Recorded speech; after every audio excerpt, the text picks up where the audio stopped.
సాయి ఈశ్వర్చారి కుటుంబాన్ని పరామర్శించిన అనంతరం శాసనమండలి ప్రతిపక్ష నేత మధుసూదనాచారి మాట్లాడుతున్నారు. ఇప్పుడు ఆ లైవ్ చూద్దాం. ప్రభుత్వానికి సూచన చేస్తాం.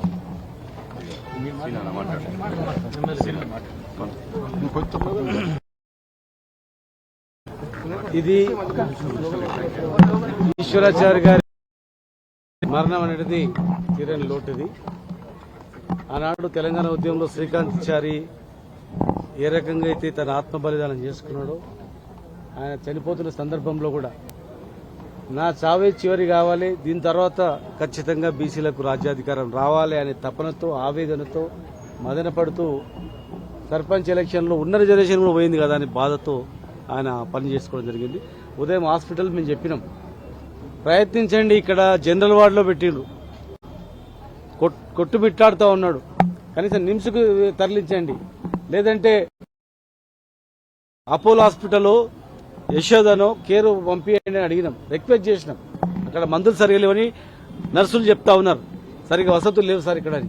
అయినా ఎవరు పట్టించుకోలేదు, అందరు చూస్తున్నాగానే చనిపోవడం జరిగింది. ప్రభుత్వం బాధ్యత తీసుకోవాలి, కుటుంబాన్ని ఆదుకోవాలి, కుటుంబంలో భార్యకు ఉద్యోగం ఇవ్వాలి, పిల్లలను చదివించాలి, ₹1,00,00,000 నష్టపరిహారం ఇవ్వాలి, ఆ కుటుంబాన్ని ఆదుకోవాలి. ఖచ్చితంగా ఈ రిజర్వేషన్లపై కూడా స్పష్టమైన వైఖరి చెప్పాలి. ఇలా చనిపోయి బాధలో ఉంటే కొంతమంది పోలీసు సిబ్బంది మరి పైనుంచి ఆదేశాలతో రాత్రి వేయాలని వాళ్ళని ఒత్తిడి చేస్తా ఉన్నాం. అంటే చావుకు కూడా ఇన్ని ఆంక్షల, తెలంగాణ రాష్ట్రం తెచ్చుకున్న దీని గురించా? చనిపోవడానికి కూడా ఇన్ని ఆంక్షలు, చనిపోయిన తర్వాత పెట్టడానికి కూడా రాత్రి పెట్టాలి. ఏంది వాళ్ళ సాంప్రదాయాల ప్రకారం పగులు చేయాలి. ఒకవేళ వాళ్ళని ఒత్తిడి చేస్తే మాత్రం ఖచ్చితంగా అగ్నిగుండమే అవుతుంది. రేపు తెలంగాణనే మామూలు పరిస్థితి ఉండదు. ఖచ్చితంగా కూడా మేము దాన్ని స్థానిక ఎమ్మెల్యే గారు కూడా ఇక్కడనే ఉన్నారు, ఎమ్మెల్సీ గారు వీళ్ళందరూ రావడం జరిగితే మాత్రం చాలా సీరియస్ ఉంటుందని చెప్పి హెచ్చరిస్తూ, ప్రభుత్వందే బాధ్యత.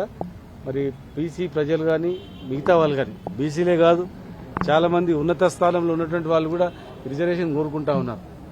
ఈ ఆవేదనను అర్థం చేసుకొని మరి ఈ ఉద్యమాన్ని ఇంకా మరింత ఉధృతం చేసే దిశగా అందరూ ఆలోచన చేయాలని చెప్పని నేను రిక్వెస్ట్ చేస్తాను.